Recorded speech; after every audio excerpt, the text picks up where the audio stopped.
Hi, today I'm going to demonstrate on dead bug. It's an excellent exercise that targets your core, mainly your transverse abdominis and rectus abdominis. Okay, and it's also very helpful in reducing the diastasis recti post pregnancy.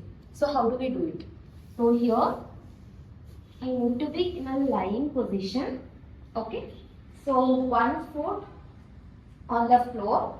Okay, whereas in second you need to lift your hip, maintaining the 90-90 position. Both raise your shoulders up. Okay. So the breathing is very important, as I said in my previous videos, that during the movement you breathe out, and while come back you breathe in. Okay. So how you do is you have to move opposite arm and your hip. So breathe out, in. Again out, in. One more, out, in.